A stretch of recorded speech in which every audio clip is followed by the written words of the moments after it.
Twitch says the title is invalid. Try changing it. That's well. I think it's because I had suckers suckers listed in it, so I can't use suckers. Suckers. Oh goodness! Like Booker T. Suckers go live.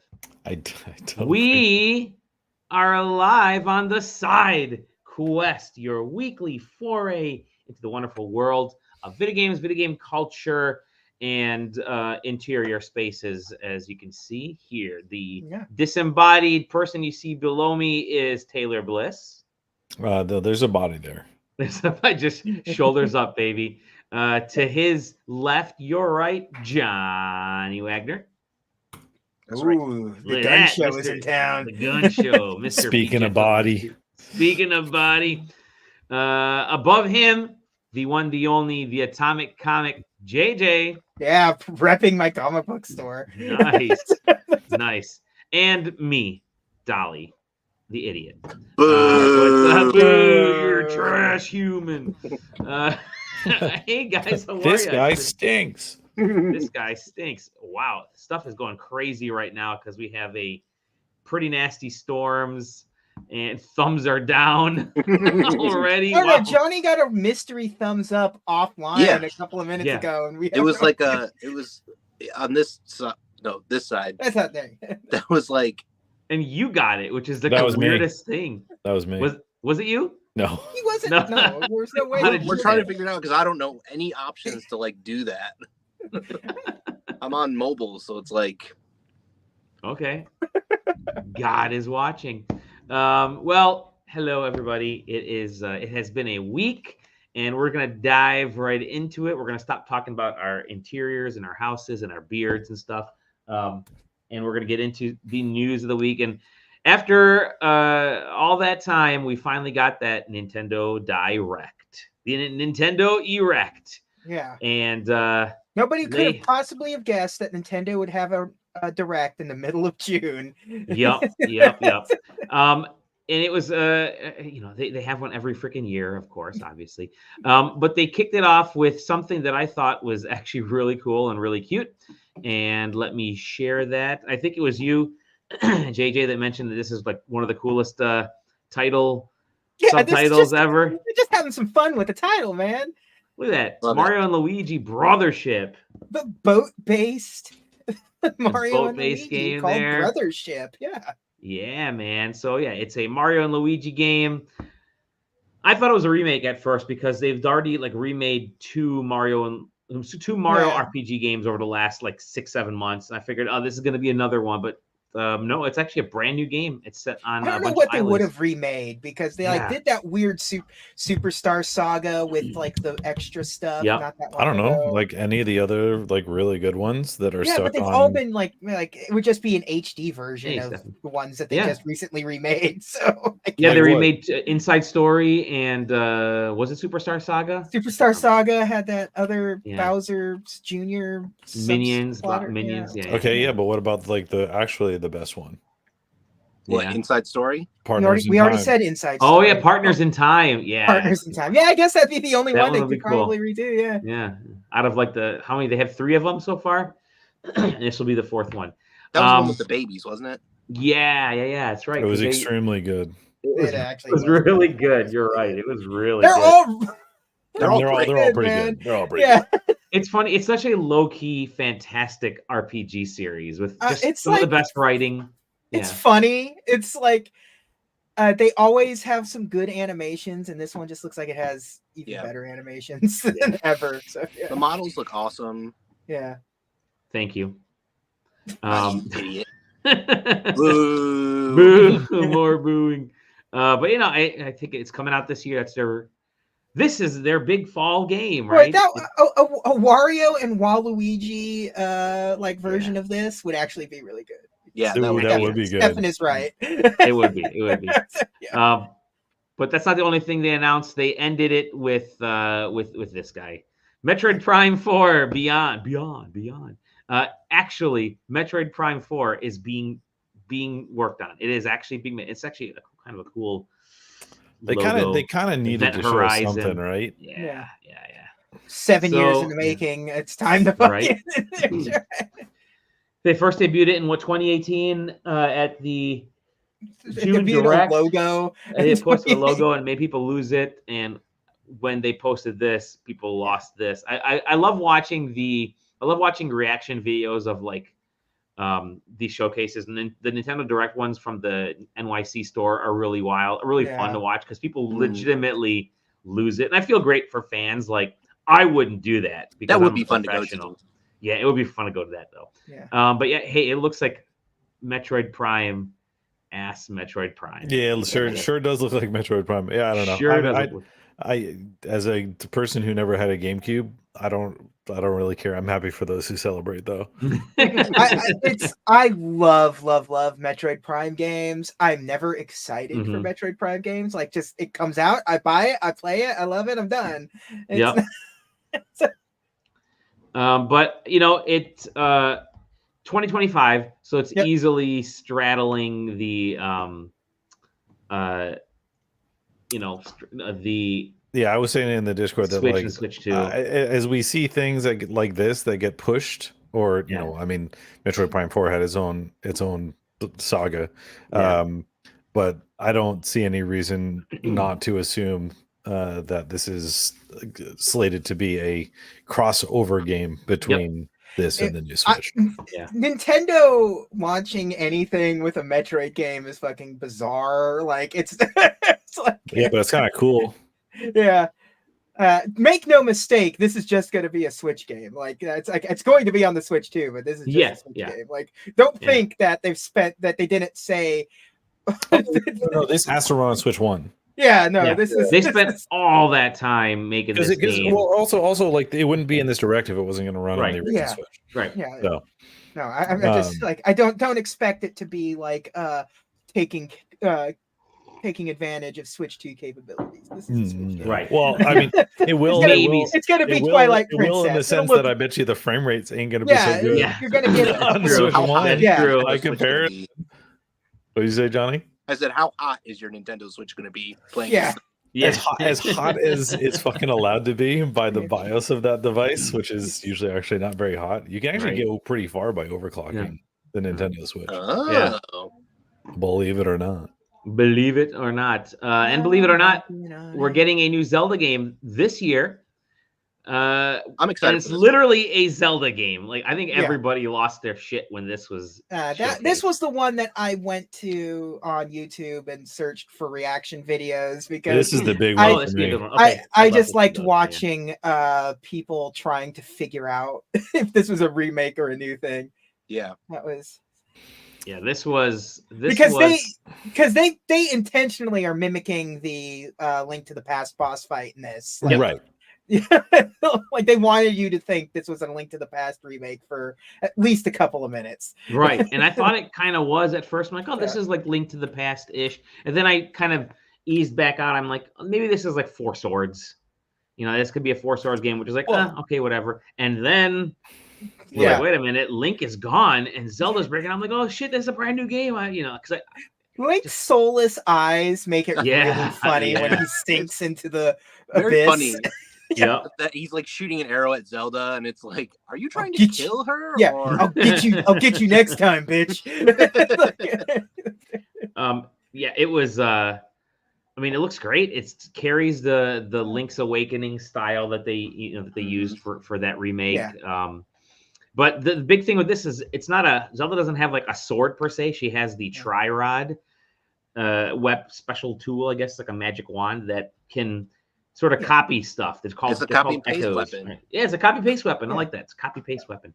And I think it's neat. Like, I don't know if it was you, JJ, or somebody in the Discord was saying, they're trying to give this a sort of Breath of the Wild-ish aspect in that you can just approach shit however you want to and go ahead and I'm gonna give you the tools to do what you want. Just fucking do it. Yeah. Yep. And I think we're going to see some pretty cool things happening online. They leaned very heavily on Zelda using beds as bridges. Yeah.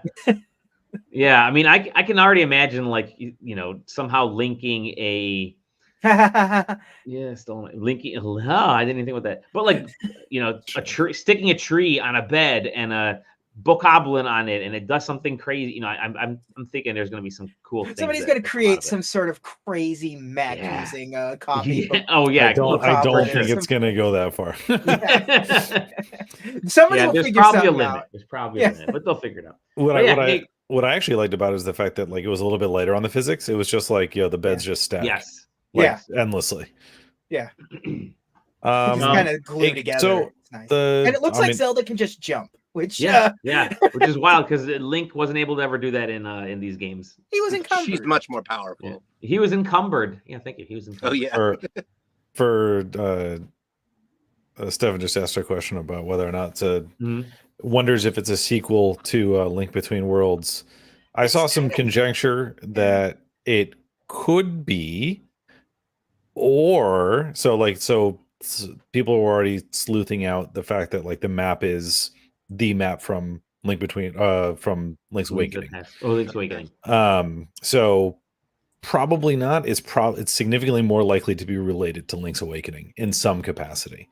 But also the fact that takes place right after Link to the Past. Right. And the fact that it's like in a spoilers, not like a dream world kind of thing, opens up a lot of possibilities for like what the hell it actually is, and if they're going to try and turn that into something.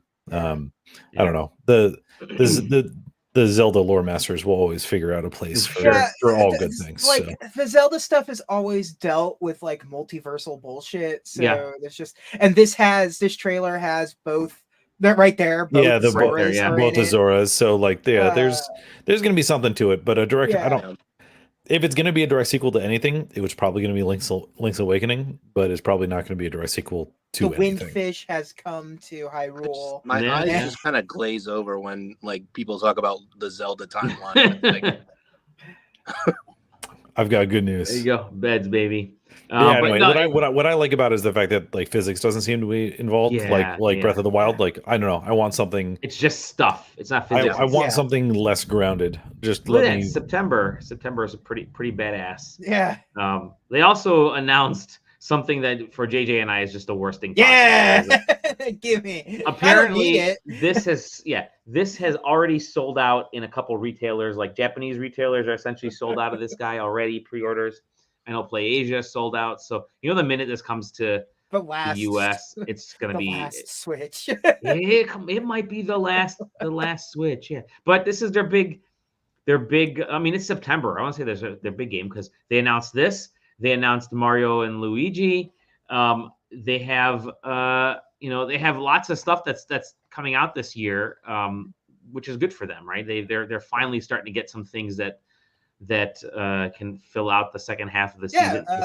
They announced that new Mario Party that actually looks kind of that Mario Party. Yeah, I didn't have the video for that. Let me pull the video for that one. Yeah, if I had friends, I'd play that. But if you had friends, and you could play with 20 people at once. I don't have any friends. Yeah, so this is like it finally feels like the Mario Party. It actually feels like they've made a new Mario Party. Yeah. Instead of just reiterating over and over again, this is actually like what's it called? Jamboree. Here we go. Jamboree. Let me share this tab instead. Here you go. Super Mario. Yeah, baby, Jamboree. They got some of the they got a couple stages from some of the original Mario parties, but 20 people online in like this kind of crazy ass mode where you're just going as fast as you can. And doing Fall Guys-esque mode. Fall Guys-esque mode. I think it's great. I think it's cool. Yeah. I like Mario Party games when they're like decent. Like anything that was on that, like the GameCube and Wii games were all garbage. Like I really like the Nintendo 64 games. Yeah. I thought Super Mario Party was pretty okay, except for the fact that it only had 4 maps. Right. I think the last one, the Super Mario Party Superstars, was pretty good because it was just the greatest hit done up modern style. So like, I just like when Mario Party feels like a board game and not just like a mini game. Like concentration mechanic. Like it's just Right. like everybody in one car, you all drive the map together. That was the worst. That was so the bad. worst. Why did they do that? Because they didn't want people to feel bad. That's actually why they did that. I think so. But I mean, this looks great. This looks great. Yeah, those extra modes I think are going to be awesome for this. I think we were joking in the Discord that Nintendo's just going to throw out a Mario Party because it's a very death easy of the thing system. for You get them. a Mario Party. Yeah, definitely. It's funny because you look at like the death of the Wii or the Wii U, and it was miserable. You had was it volleyball? I don't even remember. Tennis? I don't even remember what it was. It was something stupid. The tennis game was horrible. I think the year before that was the Color Splash. They had given up on the Wii U so quickly. But yeah, here, look at it. Here's the stumble guys, the fall guys. But cool stuff. They also announced for January they have they're remaking the Donkey Kong Country Returns, the Wii game, which is good, which they had already remade for the 3DS. Yeah, so. it's a game that was remade for the 3DS, and this new version is just an HD version of the 3DS version. It's like whatever. But this one, Tropical Freeze is better, so that's been on the Switch for 1,000 years. So who cares? This isn't Nintendo made, but it's coming to Nintendo, PlayStation, and PC, everything but Xbox, and it's Marvel vs. Capcom. You for a ride. Yeah, we're taking you for a ride. No, Marvel vs. Capcom. Baby, this collection is fantastic. There are some cool games on this. Yeah, man, and I love the key art they created for this thing is just freaking awesome. But I'm excited. The logo is so good. Yeah, it is.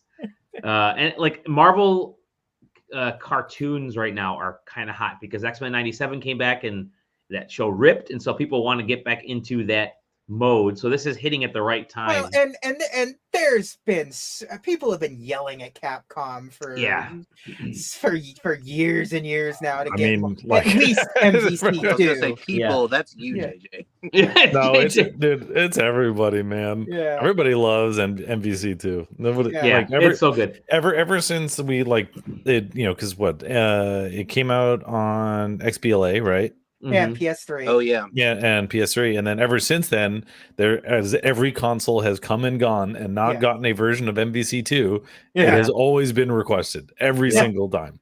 It's one of the most beloved fighting games. Period. Really? Here it is. Yeah.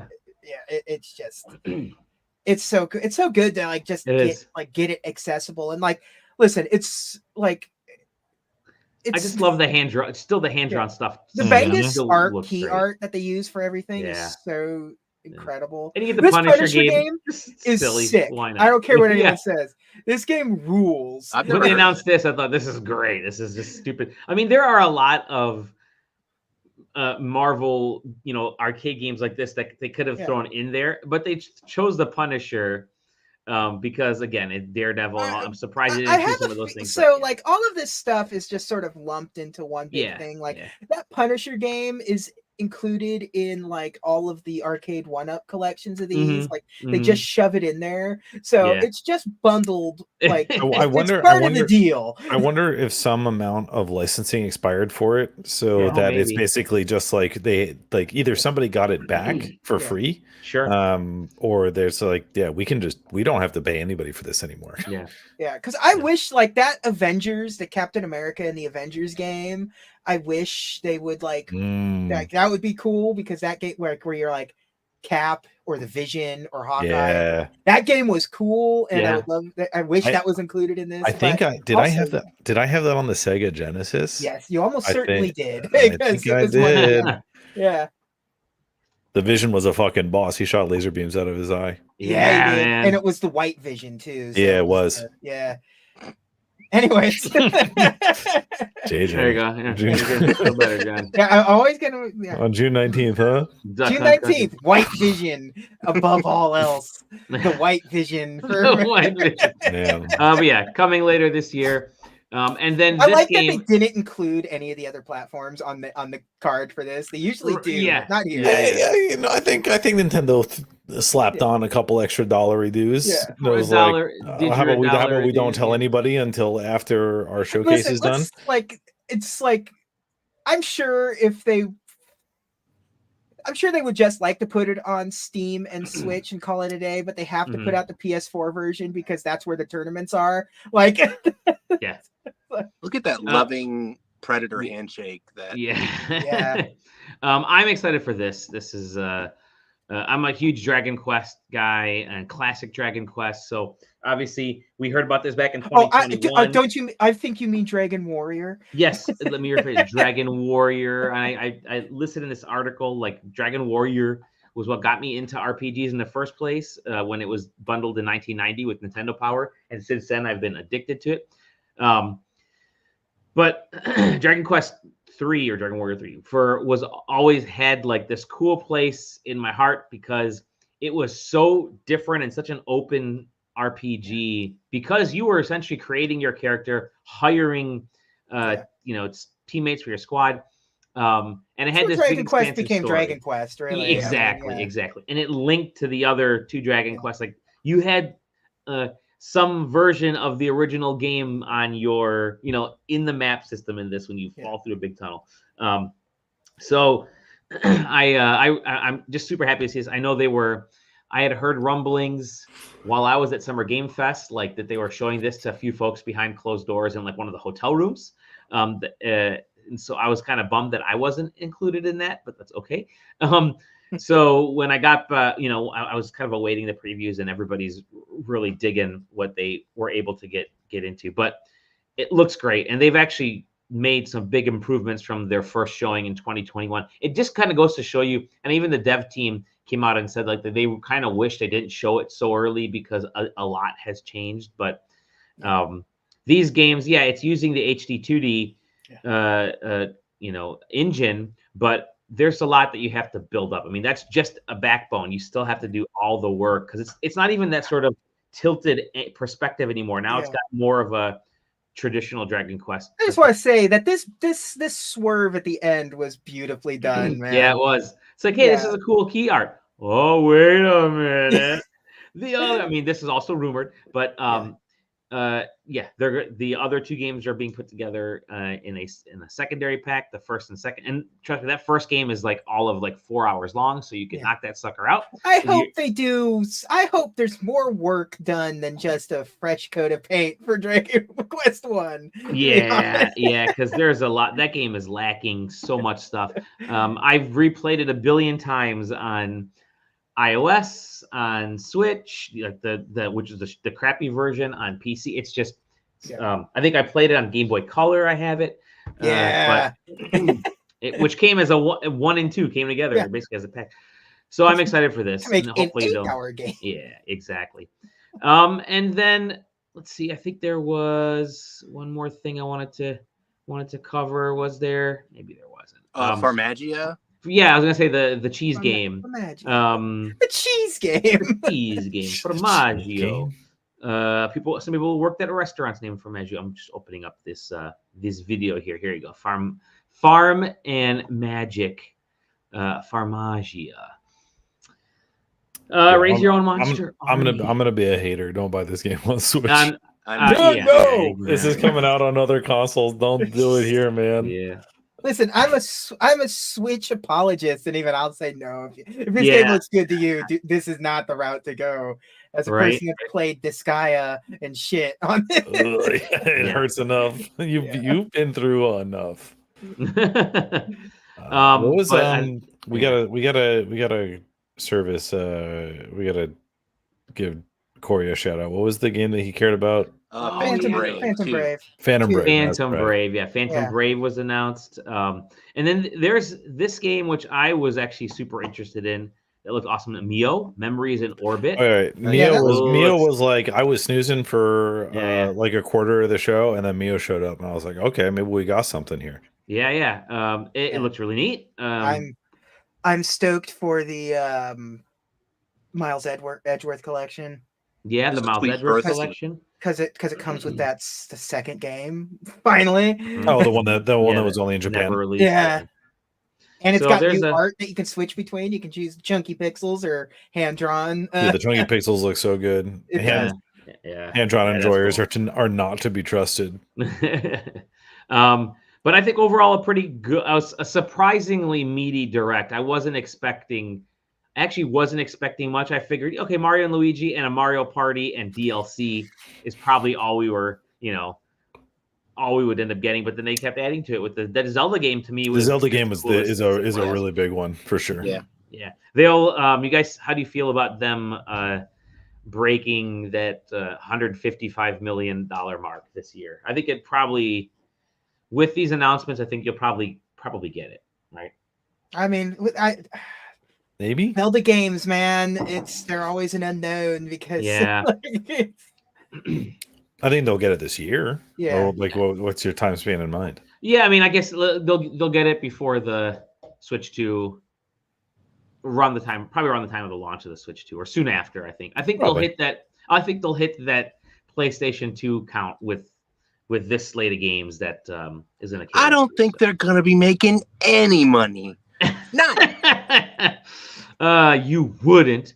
Yeah. So apparently, it was also extremely goofy to see Horizon on Switch Direct. Oh yeah, the Lego.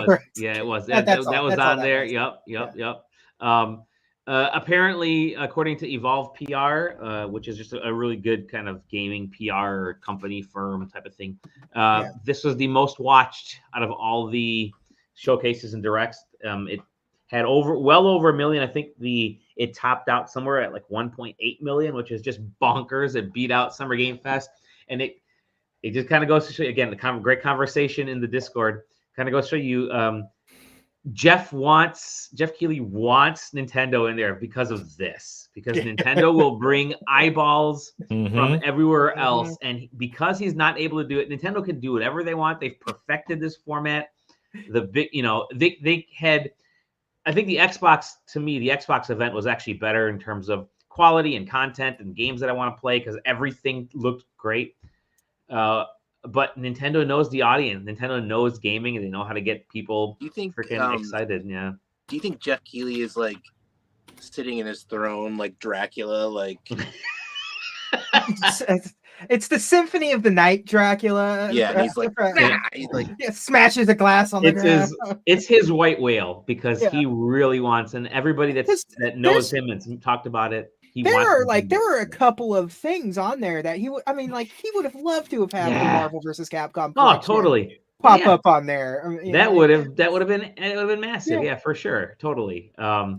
Or Dragon. He's not going to get the Nintendo stuff. Yeah, he's not. Keighley's interested in people paying him for the exposure, not paying for the exclusives to show up on his direct. Yep. So. Nintendo will never pay him a red cent. No, never. And I think that's probably a reason that they're not on this because they don't. They're the one that invented this shit, man. They invented this, and they don't have to pay a dime. And they got them. Look at it. They paid zero stuff to Jeff Keighley, and they have the most exposure out of all the freaking.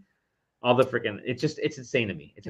But I mean, so like one thing I will say is because this was came up as a dialogue a little bit out during Summer Games Fest, which is the kind of cannibalistic effect of let's do 85% of the game announcements in a year in the span of 4 days, right? Yeah. And Nintendo gets to evade that by saying, okay, 2 weeks later. Or here's our thing, and everybody's like, "Yeah, I'm done with the and then Nintendo's like, "All right, here's our stuff," and everybody's like, "Okay, well, my attention is undivided. Here, I stand at attention, and that's what happens. Like there is there's nowhere else to go. You can't. And when Nintendo drops a direct, every blog's main page is just going to be nothing but Nintendo headlines because everything gets its own noteworthy trailer and release date and everything. They're on their own path. They know what they're doing. So news wise, and there were a couple other little stories here and there, but I want to get into what we've been playing. We're already about halfway 30 minutes into this episode, so let's get into some of the stuff we've been playing. I have a ton of crap over here, and I want to cover. I'll get to the physical stuff later, but I did want to cover a couple things that I saw at the Summer Game Fest. I've been trying to tag these in because the one thing that was really weird is that embargoes. I have embargoes that are going. We know embargoes that are going through to the end of this month which is wild because I've never had that before. Even with E3, it was like, here's the stuff, just start talking about it right away. But now I have all these embargoes, and the one embargo that lifted today is for, and I'm going to do a short kind of synopsis here of what I saw, and I'm working on the full write-up. It'll go up later. It is for Tales from the Shire, or Tales of the Shire, which was on the Nintendo Direct as well. It was on the Nintendo Direct. Yeah, sorry. Tales of the Shire. No, so it's basically a Hobbit farming life happiness simulator. And what I really loved about it, so first of all, I did like this a lot. Ryan. Because it's not a typical farming type of game. It's really farming's a little bit about it, but it's really about the relationship and building up your home and getting things ready. There is Zach wanted me to ask, is there sort of an end goal to this? And yes, there is an end goal. They didn't tell me what it is. I kind of got an idea that it's sort of getting everything set for something else. By the way, this is flashing through because this is all B-roll stuff. They strictly said do not share this way, which I'm doing right now. But way to go, man. Yeah, way to go. But what's interesting about the game is everything's done. The hobbits are like a really happy group of folks, right? So everything in this game comes from that like moment of joy that the hobbits create. Like your relationships all revolve around how you treat each other. You have dinner with your neighbors. You don't run in this game. You like prance. You skip to get from one place to another. And that's actually kind of a fun, silly little thing. Yeah, I'm seeing all the comments. I won't post those. But I did like it because it's a lot more than just the farm aspect. There's a little bit of exploration. There's a lot of decoration. The amount of stuff they were showing me with the decoration was actually wild. Like it goes down to detail. Like you can manipulate the trim around every aspect of this house that you've inherited. Cool. Yeah, so it's quite a bit of detail there. And I asked them about the development of certain aspects of this. Like how did you come up with the concepts for like shelving or a dresser? Because I wanted to know like how much of the concept art work went in. And they said they actually sat and worked with people who would essentially put themselves in the, the Hobbit world, or that sort of, I don't want to say time frame, but that sort of world where this is what a blacksmith, this is how a blacksmith would put nails into or gussets into something and rivets into something. So they have to look like this. All these details have to look like this. The wood is cut a certain way, so that's why the dressers look a certain way. It's just really interesting to go to that level of detail. Everything is thoughtful. It's not like, it's not like it's just a bunch of farmed out graphics for a tree or a barrel. This is very much in the true to the Lord of the Rings and the Hobbit ethos. So really good for feet guys too. Yeah, it is. That's one thing that actually I asked, because every character in this has kind of their own movement.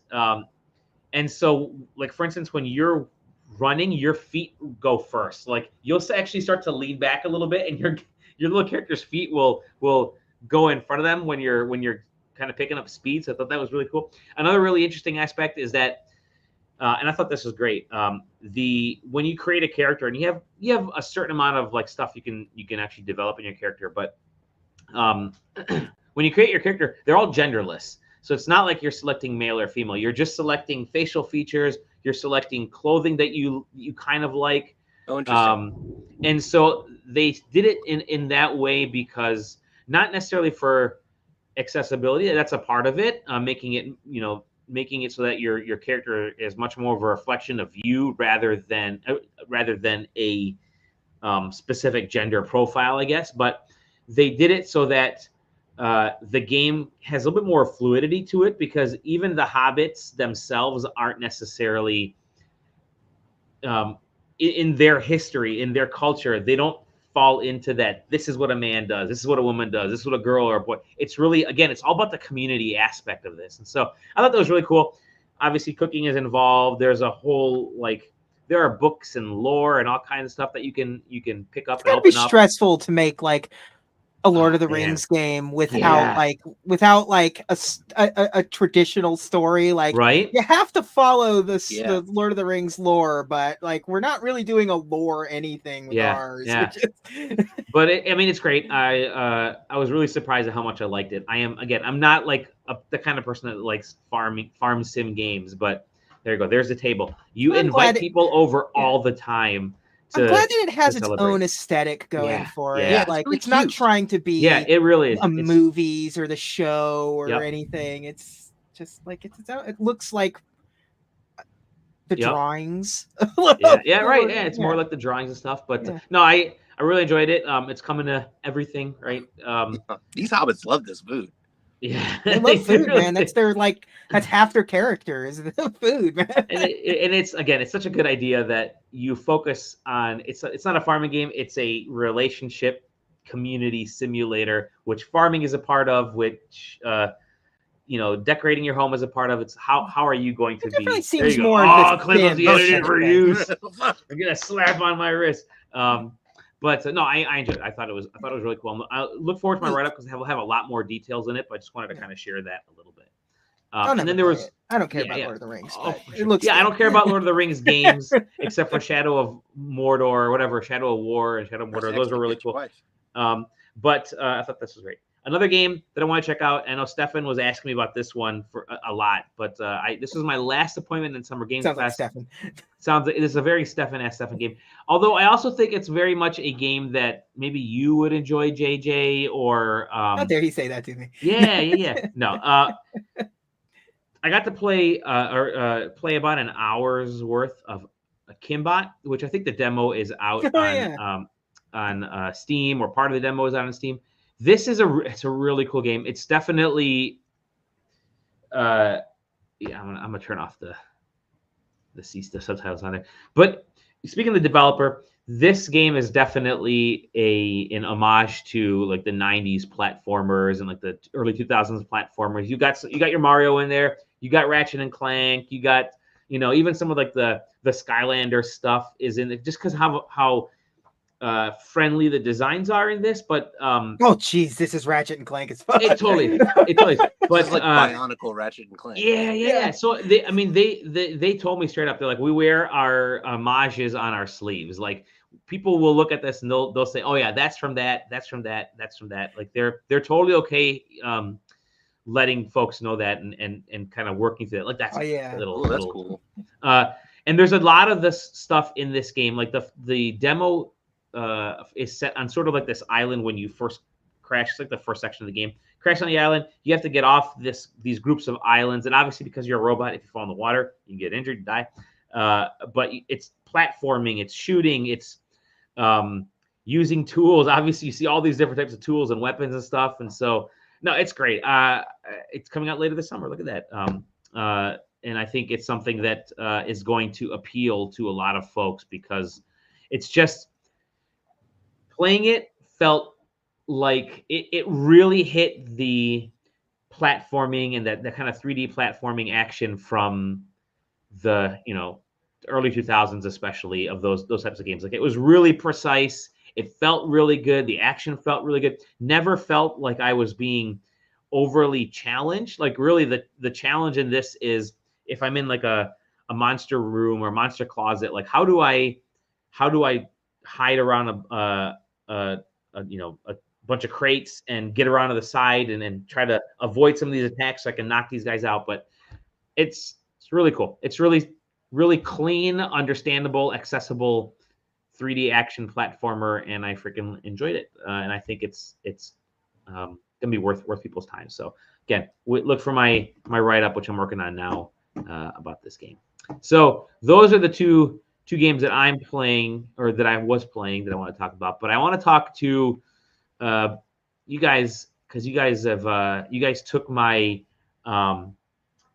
preview from last week for a game called Arranger, and you guys decided to play the game Arranger, which was essentially the demo that I played at. Yeah, they put the demo up through the first boss, I guess. Yeah.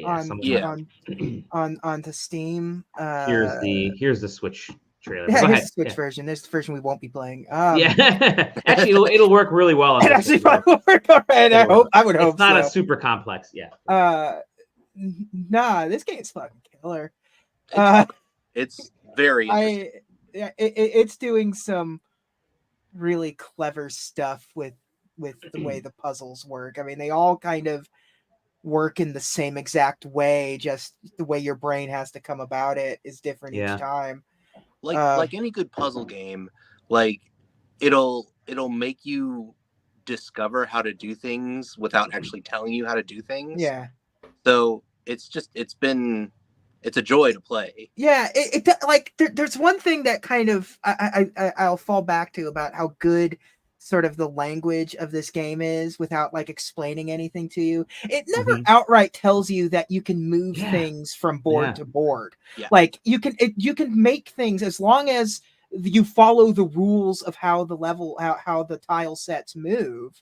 You can move things from like into a house or from one area to another. In a typical puzzle game like this, you would kind of expect like board to board just be it's like the room resets when you get there. But just seeing you being able to like all of a sudden you'll have like a dirt tile and you'll realize that you have brought dirt from outside to inside.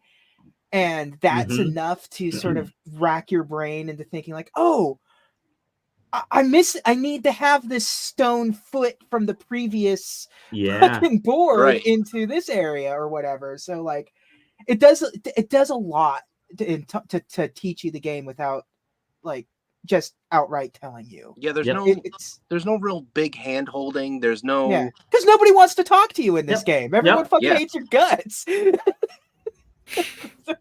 Johnny, go ahead. It sounded like you were gonna say something. Oh yeah, I was just saying like there's no real big hand holding. It really lets you play around with it, and there's no real big punishments either.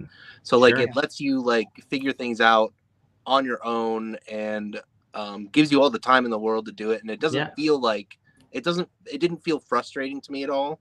Because you realize it's your fault. Oh, then it's too easy. No, it's not. It really isn't.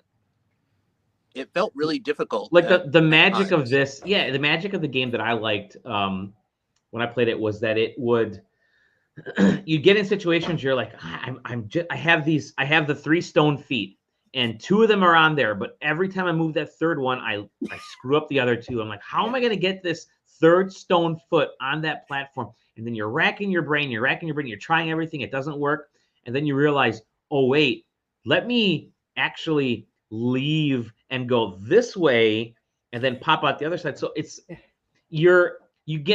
not like frustration, but there's definitely I'm figuring this out. And then when you do figure it out, you actually use those skills in other rooms and other puzzles because you've actually kind of taught yourself how to figure this out. Yeah. It reminds me of Portal in that sort of way. Yeah, that's great point.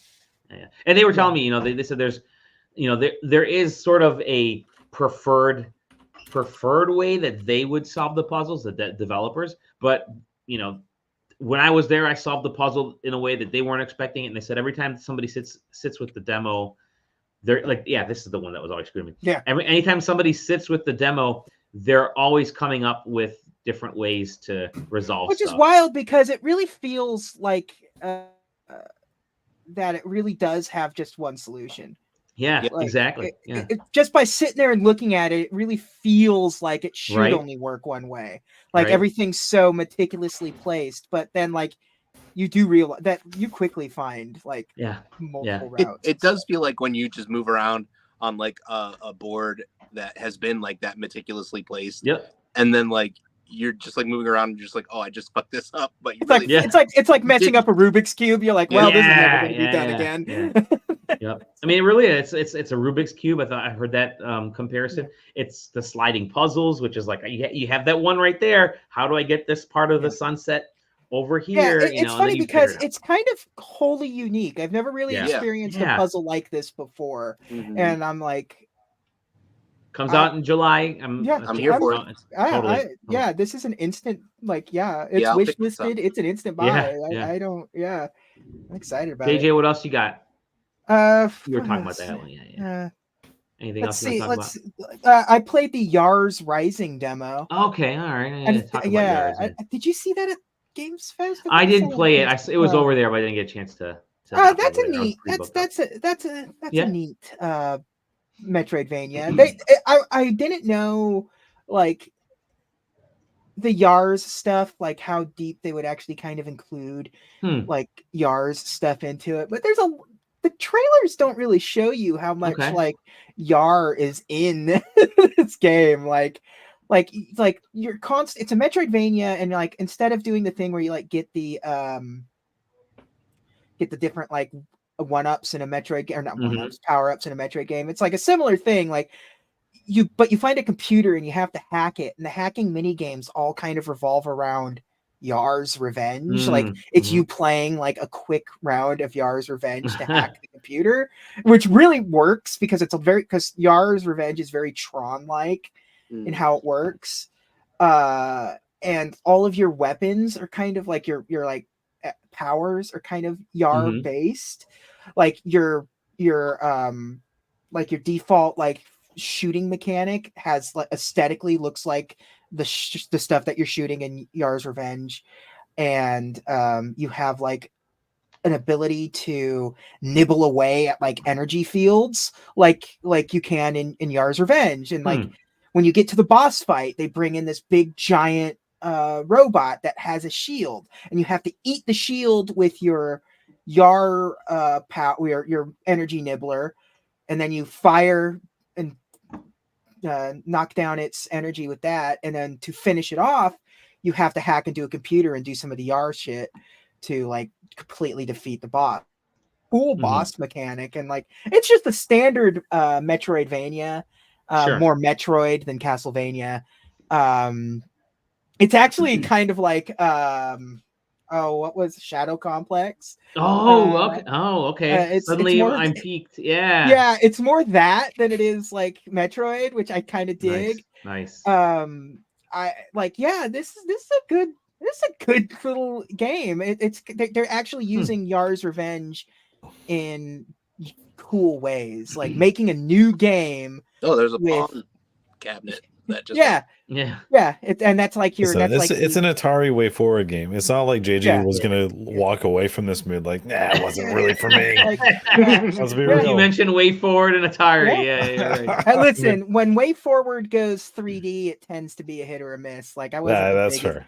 I wasn't the biggest fan of the Contra remake. I thought it was okay, but it was fine. I liked it, but cool. But no, that's not. I'm interested to see like when you give us a small chunk, it's hard to tell. It always is. I played the demo of the new G.I. Joe game that's coming out. G.I. Joe, Wrath of Cobra. Interesting. Which is a 2D side-scrolling pixel art beat 'em up set. It's the game that you kind of wanted. Like there was never a G.I. Joe game like this. And like growing up, like this is the game that like growing up as a massive G.I. Joe fan, especially of the Marvel comics more than the cartoon, but still the cartoon. It's still really new. Like it's still like it needs some work, but the demo feels pretty good so far. It's really mimicking. You get to choose between Duke, Lady Jane, and Scarlet and Snake Eyes. It's typical arcade pixel art, teenage TMNT style, X-Men arcade game style. Who's the snow one? Who's the snow guy? Snow Job? Yeah. That's the name and a half, baby. Yeah. I can only hope that they have some of those PSA redub jokes in there. Like pork chop sandwiches or something goes on in there. Motorcycle. Yeah. When is that supposed to come out? I don't think it has a release date yet. Okay. It's just like coming soon. It's like and the studio that's working on it, it's like in conjunction with Hasbro Games, and it's like you look at their previous games and like I don't recognize any of these games. I don't know how you got this, how you worked it, but like the Golden-Eyed Ghosts, baby, and Sugar Shack, Sugar Shack. That's what it was. Everything else was like demos of things like Pipistrello was good still. Like it's just nice to play that at home. Pipistrello. Yeah, Metal Slug Tactics. Wait, was it was the same demo we played at PAX. It was just nice. And they had the demo at Summer Game Fest as well. Yeah, it's just nice to play it without the rigmarole of PAX. Like same thing. Like there was a Big Boy Boxing demo that was on Next Fest, Demon School demo. Like these are all demos that I've played at PAX, but like nice to just play in silence at home. Oh, in silence. Let's Dungeons and Degenerates Gamblers. Good one. That's a good one. It is a roguelike poker game. Or not poker, blackjack. It's blackjack, but like you're actually like your cards or you're actually dealing damage as opposed to, it's not like it's a versus. So like it's a versus. It's not like of course. By the way, Northern Lion is already talking about this game. Well, Northern Lion played a bunch of the Next Fest games. Yeah. And so he was talking that one up. Yeah, this game kind of scratches a similar. It's cool, like the difference, like if you win your hand of blackjack, the damage you deal is the difference between your two hands. This is cool. And if they bust, then they defend nothing. Yeah, then they defend nothing. So whatever you won with in your hand is what damage you deal. And it has all of the bullshit cards that you expect from Balatro. Yeah. like so you'll have, and they also borrow cards from a bunch of other games. Like there's a Slash card from Slay the Spire and a Gwent card. And, Gwent, there was the Gwent card. And, I did see Geralt in there. Yeah. But then then it just does stuff like, if you hit blackjack and one of them is a Queen of Clubs, and then it'll do extra damage based on your suits. I don't know. It's just, it was neat. Yeah, it's neat. It's definitely a game I liked to play, like a social security card right there. And it also has like, when you're doing your thing, it has like routes. So you're like, who do you want to fight? You pick them. And then it also has like other things like, do you want to stay at a hotel, or at an inn, and like choose like what drink you want, and it gives you like there's going to be different positive or negative outcomes. Awesome. The more money you spend, the less likely the outcome, or you may just get screwed in some of these events in the middle of it. I feel like every single casino game has been roguelike now. Yeah, you've got that roulette one that you were playing recently. Yeah, Bingle. Bingo, and and then Luck Be a Landlord. That's slots. Yeah. I guess I know Johnny's played two that I'm not going to talk about yet, but I will say I played a game called Old School Rally, which was just a PS1 rally game. That looks good. That looks really good. Was fun. It was fun.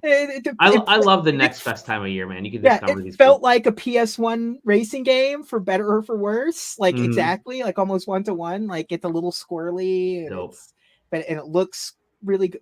They have figured out the PS1 aesthetic finally. Like people were playing in that sandbox for a while, but they've kind of got the PS1 aesthetic. They know what it is now, and are able to recreate it really well on stuff. So yeah. I know me and Johnny both played not Final Fantasy Tactics, fucking Metal Slug Tactics. Yeah, let me hear Johnny talk about Metal Slug Tactics. I don't know. I feel like there's not much to say about it. It's it's a tactics game that is a roguelike element to it as well. Yeah. I'm not sure what to say about it really. I will say, as sort of the de facto SNK guy on the show, I was supremely disappointed with this game playing it because it's kind of just not fun to play as a tactics game.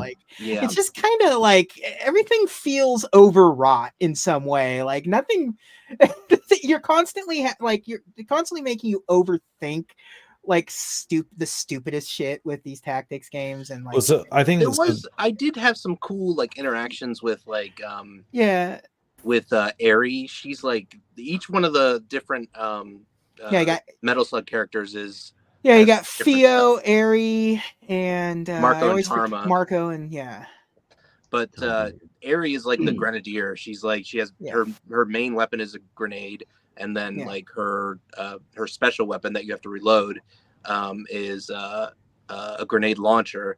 and like you can get upgrades for her that like I got one upgrade that was like she like launches herself up into the air, and you can like put her in a space that damages people, and you damage people when you jump, and then you damage people when you land, and that was pretty cool. And then you get like more resources to do more special moves and stuff. It's kind of cool in that way. I don't know why it has to be Metal Slug. I'm kind of the juxtaposition of like a run and gun shooter with like a slow and deliberate tactical game is very strange to me. But I don't know. I guess it has potential, but it doesn't necessarily scratch any itches for me. Yeah, and some of the it just like it's like you play this alongside a lot of the other, like if you played like Tactics Ogre when that just recently came out or something, it's just like I'd much rather be playing that. I don't know, it just feels better at the end of the day. And I don't know, there was something about like the way like using the sandbags for cover and stuff. They never really seemed to make a lot of sense because it seemed like I was not taking damage while being on the wrong side of the sandbag. Yeah, I don't know what was going on with it. Like, like it seemed like it didn't fully understand how these squares work. Like I don't know. It's my bigger thing to me is that like I look at this and JJ, you kind of touched on it with like, you're just flexing the brain muscle in a way that you maybe not want to, but B, it's like I look at it, I'm like, man, I would just rather play Metal Slug. Yeah, right. Yeah. It's like you have the whole Metal Slug aesthetic, and like it feels like I'm so close to playing Metal Slug. It's like, man, I just kind of want to be playing that instead. Yeah, and it's like there's such a speed to Metal Slug that is part of what Metal Slug is. Metal Slug isn't supposed to be just like a military game, and it's just a fucking I feel like there exists possibly a tactics game that could exist using Metal Slug, but it would have to go like 1 million miles an hour. Yeah, I'm kind of curious because at the Nintendo thing they announced another Metal Slug weird game that just came out. Yeah, that tower defense game. Like it's like a tower, or whatever it was. It's probably a defense thing. It's also coming to mobile, I believe. Probably. Yes. Yeah. But it's like $10 on the Switch right now, and I'm just like, I kind of curious what maybe that'll run faster. I don't know. It seems like much more in terms of like tactical planning. A tower defense game seems to make a little more sense than Metal Slug does. So I don't know. I was really excited for this when it first was announced, and then I played it, and I'm like, oh, well, all right. Yeah, I probably won't buy it. Yeah. What else, Johnny? What else have you been playing? That's it, man. I've just been chewing my cud over here, playing case. Nice. You said you played What the Car, because I know I played that. Oh, yeah, I played What the Car, too. I mean, I don't know if anyone's played the other What the games. I played What the Golf. What the Golf. Yeah, I played What the Golf. I think I have. But like, this is more of that, basically. Yeah, it's just What the Golf, but it's your car. And the best part of the game is just the different ways they exclaim what kind of car it is now. Yeah. At the launch. Cute. It's fun. Yeah. That's it. That's all we played. What you Taylor? Big demo, though. Yeah. It is, man. Taylor. I played obviously I chimed in on a few of those that I played from the Next Fest. What else did I play on the Next Fest? I played a pinball one.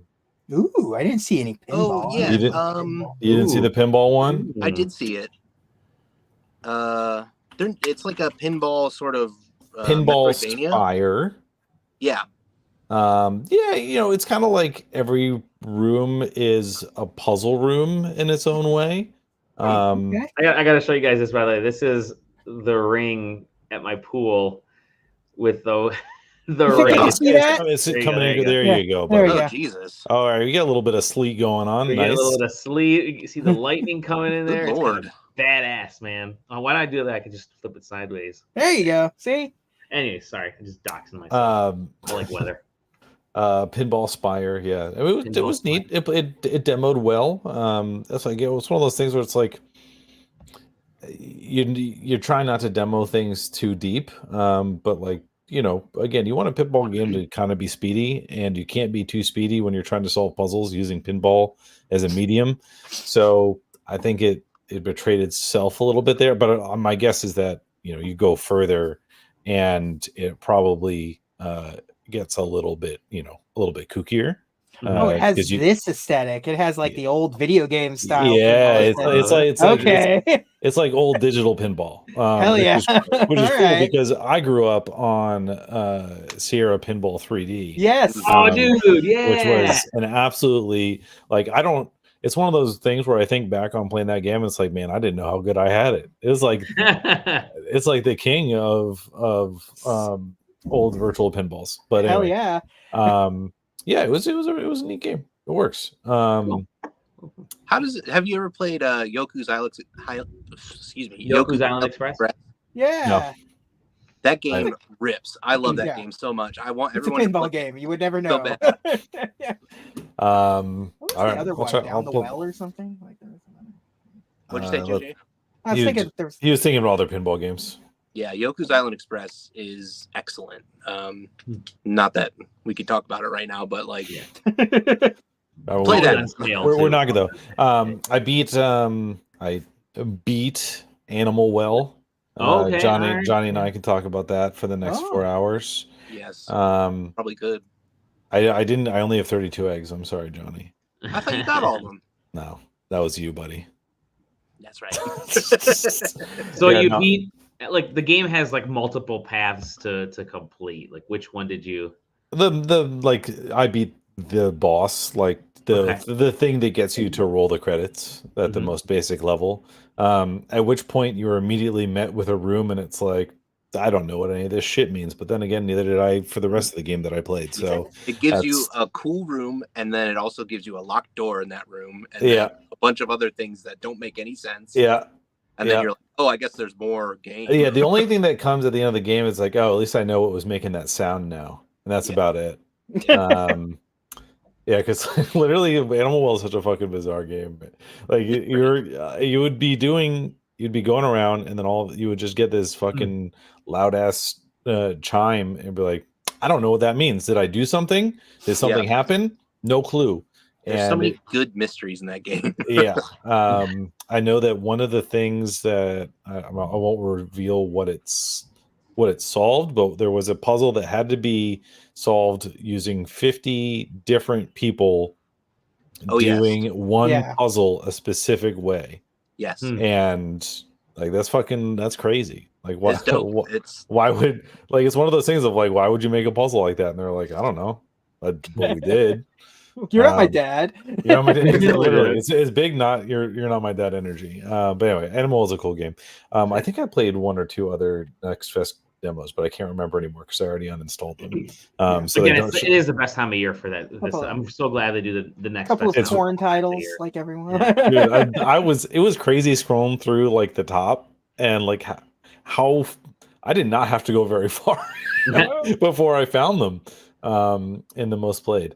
And then I've been playing I don't know, I was getting not game fatigue, but I was just I don't know, what the fuck do I want to play? So I installed Arcade Paradise.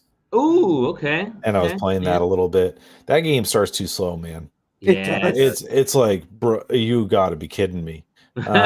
You got to do laundry for 4 in-game days in a row before we get to any point where we're like, all right, okay, let's Arcade Paradise. Let's get it. Right? Let's install an arcade game. And you're like, why didn't this is day one. We need to start this immediately. Mm-hmm. The first arcade game should cost $30 in-game dollars, and it should be the second thing that you do.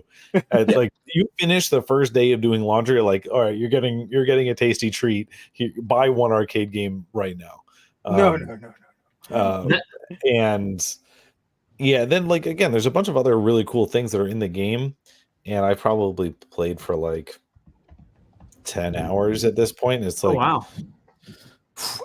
We got there, but like, did you beat the campaign? No, not yet. Okay, it's got a fun like ending. Yeah, I mean, like I can tell that they're cooking something here. It's just like it's not a slow roast. It should be going a little bit faster. Like literally, I've done this. Load the washer. I love this. I've done this 800 times. Yeah. No, you get like cleaning out those quarter machines is just the most tedious. Yeah, and so like I got to the point where I can buy upgrades using a secondary currency, which you get from completing like daily missions, which is fine. Like again, daily missions probably should have been there day 3, not day like 10. Whenever it came in, I do not like stack years. By the way, it's like takes too fucking long and it's too tedious. A bunch of the arcade games are kind of stinkers. Some of them are good. Some of them are really good. Yeah. Strike Gold is a killer dig dug. Like I could just go back there and play that right now. But yeah, I mean, otherwise it's neat. It's got like a little story there, which I can't speak to the ending of yet. But yeah, I mean, I'm getting to the point where like I don't really want to do the laundry anymore. Those games. But it gets me too much money that I need to be able to buy my arcade games, so I have to. And yeah, it's neat. But it deserves a little bit of a better pacing, I think. Sure. I don't know, maybe it would have ruined the game and it would have been like too fast and I would have been like, this game stinks. Like, why did I was like done before I even started. But and that's why I'm not a game developer. So nice. All right. Well, I have a couple things here that I'm going to get to. Y'all have heard of the Nitro deck, correct? I have. Hey, yes. You have one? No. You have it? Oh, Johnny's out of here. Yeah, I'll see you guys later. Okay, thanks. All right, bye, Johnny. Johnny's like, I've heard it so much, I'm done talking about it. I was gonna show his latest freaking comic too. Anyways, the Nitro deck. Yeah. This is the plus. That's the Nitro deck plus. I was gonna say that, like, man, the only person who has a Nitro deck actually left, and then I remember that JJ exists. Yeah. I'm the reason he bought the Nitro deck. Yeah, so yeah, that's right. The Nitro deck is a way to slide your Switch into a Steam Deck like enclosure and really give it. You want a Steam Deck that runs at 20 frames per second? Yeah, exactly. But no, the whole purpose of a Nitro deck is to get everything in one enclosure and be more comfortable than the current Switch is, and just kind of give you the right amount of buttons, the right things in the right spot based on how you play. How someone would play the game. So I actually have a couple weird controllers out there. I have that GameCube-ish purple thing from, I forget the name of the company. They gave you the GameCube layouts. I have a couple other ones. That thing that I forget that I got sent for review. That you clamped onto the Pro controller. That was pretty sick. Yeah, that's right. But so Nintendo is very good about, or companies are very good about creating these just weird designs for Switch controllers, because the Switch is essentially just a tablet. You can clip stuff onto it. So the Nitro deck was a way to turn your Switch into a more professional gaming device. And obviously they received a bunch of feedback on the Nitro deck, and what people liked, what they didn't like, what they could have improved on. They moved the joystick. And so they decided, let's adjust it to come up with a new one, which just released. I think they announced it like 2 or 3 months ago. Yeah. Just recently released. The Nitro Deck Plus, and the different, here it is. You see my Switch OLED is in there.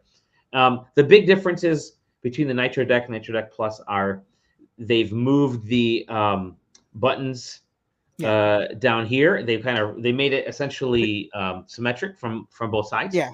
Which to me is not great, because I'm so used to having the ABXY buttons up here on every gaming device that I have. This is the one that's different now. Even the Steam Deck has them up top, right? And so this throws me off, and I really need to control games with different. This was impossible to play Doom with. It was impossible to play some of the FPS stuff. Like it is a little more challenging. I don't say impossible, a little more challenging to dive into it. That's okay though, because this is direct to the feedback. And what I like about the aspect of this versus the regular Joy-Cons and all that kind of stuff is that, yeah, they move the buttons down here, but now they have these really cool, I think they're called like sidekick buttons. They have sidekicks. That's the one I was curious about. Here, yep. And then they got 2 on the back. So they got these 6 buttons. Yeah, on the one that I have, the previous one, it just has the back buttons. It doesn't have the sidekicks. So the nice thing about these sidekick buttons is that, and these are all called sidekick buttons now, is that you can obviously reprogram them. Very easy to reprogram. There's a program button on the back here, and I'll get to some of the other cool stuff about this device. But you can reprogram them so that my A, B, X, Y are now here and on the side here. So I don't have to go down here to get access to these. Now that to me, suddenly this device, sorry, my big ass hands. Let me make myself larger over here. Taylor. There you go. So suddenly this becomes very ergonomic to me because I'm no longer doing this for controls. Now everything is, the meat of my hands, the palms is in the right spot. I'm controlling everything with these buttons. I'm using the back buttons and the sidekick buttons, and I can use all those programmed correctly to do the stuff that I want to do. And I really like that aspect. And it's not a lot of fidgeting that you have to do because I know these buttons here are X and A. These buttons here are Y and B because that's just the position that they are. And you have, the buttons on the side here, A and B here already. So great additions to this. I also like the incredible amount of fidgeting you can do with the settings to get this thing. And I'll post the pictures in the turn off blur. I don't know. I'll post the pictures in the article that I'm working on. The amount of fidgeting you can do with the settings down to how strong you want the response to this button, the trigger buttons to kick in. Do you want them to be very easy, medium, high? Do you want you want to set the drift? Do you want to figure out the dead zones? Do you want to? And I'm like, I'm almost overwhelmed by you can change the brightness of all the buttons. It's almost overwhelming for someone who just wants a comfortable controller. But at the same time, once you fine tune this device to get it how you want it, it's really, really a cool device. And I think it is the way to play Switch portably. Go ahead, JJ. It's also Hall effect joysticks, so yes, no stick drift. There's no drift at all. The D-pad, the buttons actually feel really nice, even though they're a little bit on the kind of typical glossier side. Yeah. The D-pad feels nice because it does have whatever. It has a little bit of a concavity in there, which I like in the middle. So my thumb has a good spot to sort of sit and rock back and forth. A lot of times they'll be convex, which for those who don't know, I'm a designer, so I know all this stuff. Concave means like a bowl. Convex looks like a sphere. So you want them to be concave so your thumb has a spot to sort of sit in there, as opposed to convex, which your thumb will sort of drift to one side or other. Another cool aspect, obviously super easy to pop this thing on and off. There's a slider switch back here. You pop that and this sucker comes off. They have the nice cutouts down here. God, I really should turn off the blur on this sucker. They have the nice cutouts at the bottom for the blur off. There we go. They have the cutouts down here for the audio, and it's especially helpful for the OLED. I think this is sort of designed with the OLED in mind. Other cool aspects, obviously the kickstand. I'm not a big fan of this kick. It's very powerful. Like the hinge is really strong, but I love the OLED kickstand because it's just a big flat thing, and that to me feels a little better than the leg. I'm not a big fan of the leg, but has what you can see here as input and output. Input is power, so this is really just to plug it into the wall and let it charge while you're playing. Output is, so the version that I got came with the USB adapter. This sucker is a dock. So you can actually use this, plug it in, plug the HDMI in here, you need to have this plugged into the wall because it won't run just off the switch. You need to have this powered, and then all of a sudden the switch is docked. The sucker is docked, and you can actually play the games with another controller docked. And I think that is actually a really cool thing because I'm always wondering about carrying a dock with me when I'm visiting like family or hopping on vacation somewhere because I don't want to plug it to the TV. You don't have to with this. This is all you need. This $10 edition. You pay $10 more and it comes with it. And I think it's awesome from that aspect. And we tried it at home. It worked really great. This thing came in the mail today, and I started using it at like 4:30, and I've been using it nonstop to play Doom, to play other games, to play Mario Party. We hooked it up with to the big screen.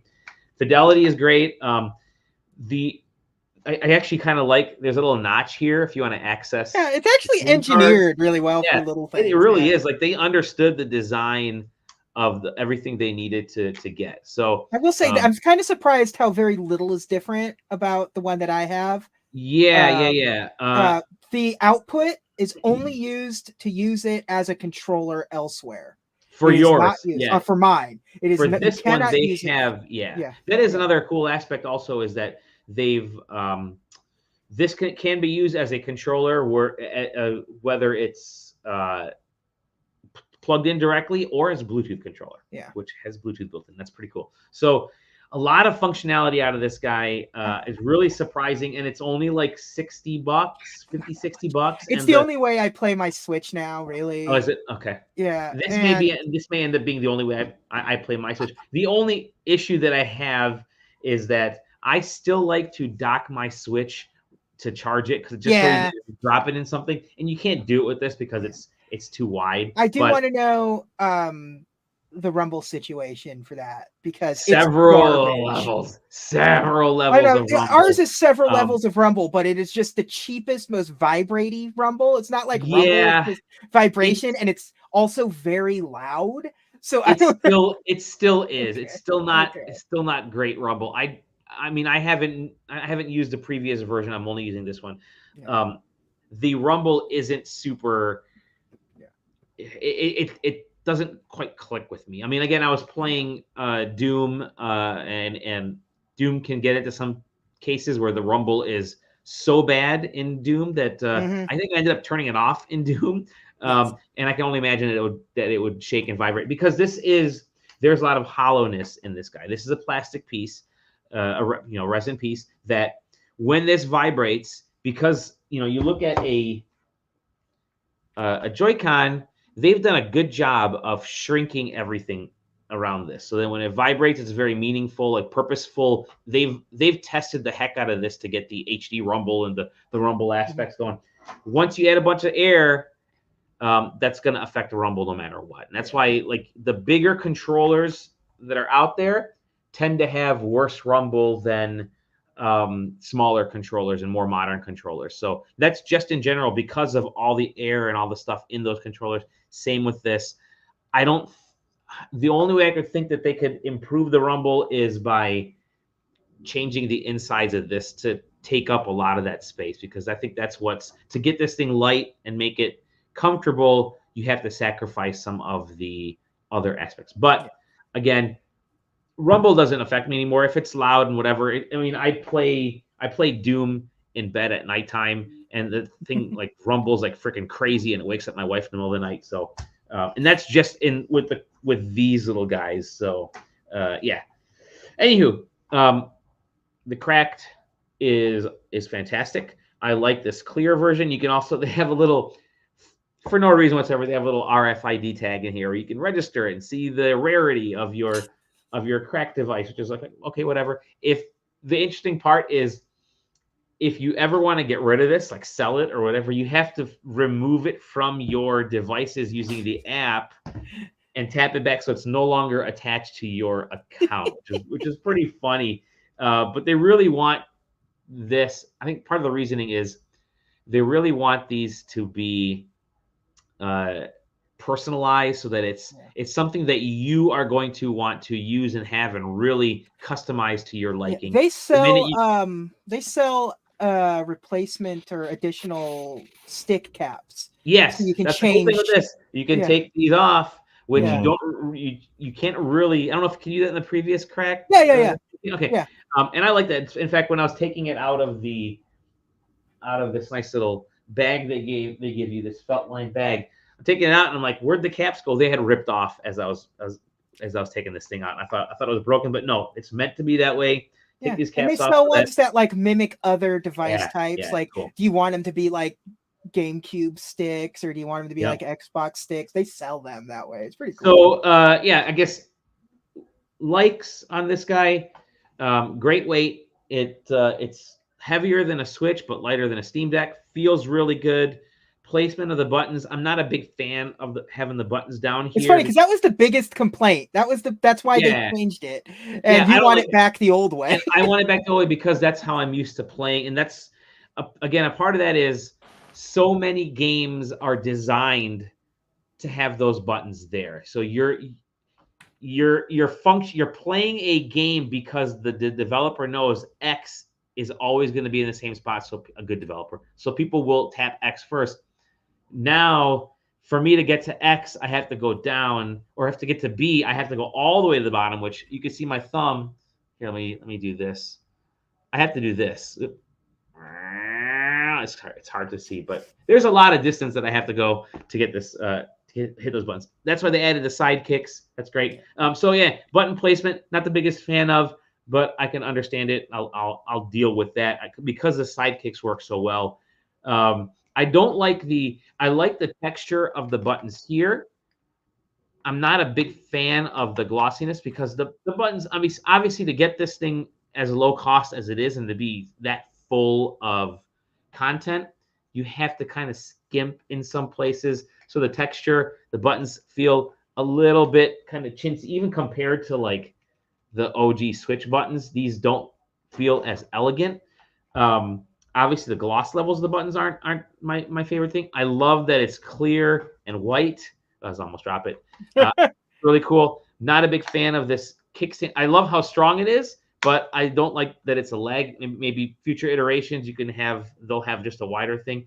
Input output is great. The amount of functionality in this thing, to me, makes this a must own for anybody that plays their games in portable mode. The price of a Pro controller. For the price of a Pro controller, and it's a dock. You get this thing for $10. This sucker is a dock, so you get a whole Switch set here, and I think that's a pretty killer deal. So yeah, really impressed with this. Some things I wasn't the biggest fan of. Again, button placement isn't my thing, but overall, I think this is a pretty awesome, pretty must-have device for folks. Definitely, I think because of the content, it surpasses the original Nitro deck. So highly recommended this Nitro deck. The other thing I want to get to, and this is pretty funny, we get approached by now that we're a popular video game website, everybody wants to get on our show. We've done tablets in the past. We've done drinks, or JJ got drinks at one point. Ghost Gamer Fuel. Ghost Gamer Fuel, whatever. We got contacted by one of those monthly box companies, and they said, "Hey, we sell a Kawaii box subscription. Would you guys be interested in getting a sample to talk about and review?" I'm like, "Sure, why not? Whatever." YumeTwins. Why not? Let's check this sucker out. So I haven't opened it yet. I don't know what's in it. I got me old skizzes. I'm going to assume this is much more for because it's purple and covered in hearts. Maybe it's not directly for me. My daughter, meanwhile, was scoping it out because she's into a lot of anime right now. Anime. Listen, that's how they pronounce it everywhere else except for the U.S. So she's like, "Yeah, tell me what's in it, Dad." So let's check it out. I just cut the bottom. I want to see what's in this thing. Okay, open it. Oh, look at it. It says, "Make everyday kawaii. Kawaiify your life." #YumeTwins. Okay, so for the people out there that aren't weebs, kawaii means cute. Cute. It comes with the kawaii anime.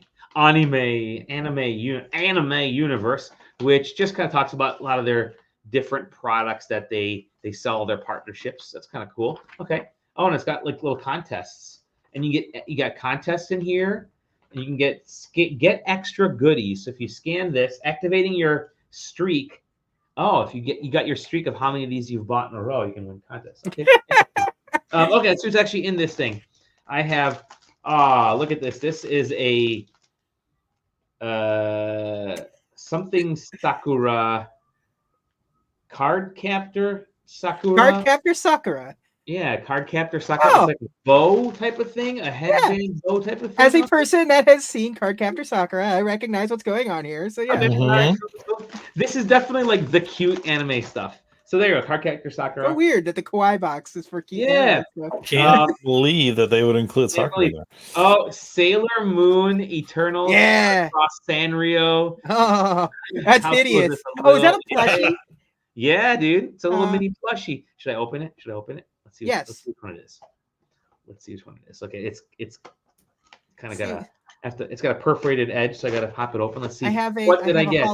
I have a HoloLive one of those. It is. Take a guess. Is it Sailor Moon? No, it is Hello Kitty dressed Hello as Sailor Kitty Moon. as Sailor Moon. Okay. Yeah, so it is. It is Hello Kitty dressed as Sailor Moon, but doesn't have the hair and the other stuff. So it's cool. Anyways, yeah, cool. There you go. Look at a little character there. Hello Kitty, by the way, is a human girl. Apparently, not an actual cat. Yes. If you follow the lore. Pink Pinocchio collection, Pinocchio, which I believe it says organic, so I'm going to guess this is some type of makeup or something. I don't know what that is. Okay, cool. We also, and I'll open that. Should I open it now? I'll open it now. Might as well open it now. That's what it's here for. You know what? I'll take a picture of that and open it later. And I got Spy Family. I got a little Spy Family thingy here, so that's kind of cool. What is that? It's like a little stack of pictures or something. And last but not least, ready? Here we go. It is a little bit small for me. Is Demon it Slayer? It's definitely Demon Slayer. Yeah. Demon Slayer. Is it like a cat? Is it like a cat? Is it a cat or a dog costume? It might be, I think, or like a teddy bear costume. Oh my god! I don't know. That's for a pet. Yeah, it's for a pet. Because that's the awesome. This is characters so cool. in it too. Yeah. I mean, look at I don't know. Is it for kids? Look how tiny the head hole is. It's got to be maybe for a stuffed animal. Maybe a stuffed animal. Interesting. It's like a Build-A-Bear thing. Right. That they just you're gonna have to run that tag through Translate. Google Translate. Let's I'll do that. Anyways, that's cool. We're gonna need a follow-up personally for this one here, Dally. Yeah. Actually, what's kind of cool is it's got the hook, the little hanger. So you can just a nice wooden hanger in there. This collection. I like that. This is wild. Cool. Demon Slayer kimono jacket for $1. I don't know what it is, but it's pretty cool. I like it. Cool. It's got to be for like $1 or something. I don't think cats can fit in this sucker. Maybe they can. Yeah, there you go. So I'm guessing you guys knew these characters way more than I did, which is pretty cool. Maybe you guys should have got this, but obviously, I think obviously we were probably much more the target audience for that. Maybe. Even though your daughter probably is the target audience. Even though she watches anime. I want to know it was in the Spy Family thing. You just passed right by the Spy Family thing. Yeah, I think it's like stickers or something. It looks like it's like stickers on a thing there. So I'm gonna open these separate. I want to take pictures of them closed and open so that you kind of get before I go nutso on it. But cool little box. Obviously, if you're into kawaii stuff, all this is very kawaii. It's very cute, and yeah, I mean, I think it's something that anime fans might kind of be into. So that's cool. The subscription box thing is like just kind of it's a neat idea. It's super niche now, which I guess works better than when it was just like Loot Crate, where it's just like here's the PR bullshit. Basically, all this stuff. Yeah, no, this is neat. I think it's it's a pit that knows no bottom. Let's be real. So that's what I got. Let me get us back to normal size here. And that's all I got for today. That's a good show. An hour and 28 minutes. This is good. Yeah. And I don't want to tease, but there may be another show coming very soon. Yeah, there's probably another show that might be sometime tomorrow at the same bat time, same bat channel. Who knows? As long as you guys are done by 10:30, because I got another podcast to do at 10:30. We're doing it at our normal time. We're doing it. It's at 6 my time. 8. Okay, nice. Yeah, so. Nice. Well, it's in celebration of something. An all-timer, yeah. So we're not going to tell you what that is at all, but I will leave you with maybe as a teaser. Johnny created just a wonderful comic.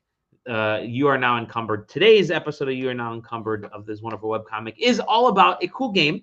It says there aren't any RPGs for the N64. She's reading Nintendo, or he's reading Nintendo Power. No, it's Nintendo Pervert Magazine. Nintendo Pervert Magazine, thank you. There aren't any RPGs on the N64. I like it. That stance is fantastic. Yeah, the SpongeBob stance. Oh yeah, smart guy. What about this? I think I did have a copy of Quest 64 back in the day. Everyone had a copy of Quest 64. Yeah. And okay, there's one bad RPG for the 64, and I'll kill you. So yeah, check it out. Good stuff by Johnny. For no reason whatsoever. With that said, again, you can find us at sidequesting.com, sidequesting in the Discord, like, subscribe, blah, blah, blah, blah, blah, blah. Johnny is at Be Gentle, I'm Stupid over on the Instas. You can find us, the rest of us, in the Discord. That's where we hang out. That's where we all hang out. And again, SideQuesting TV on Twitch and YouTube. And we'll see you all on the next episode of The Side Quest. Kawaii.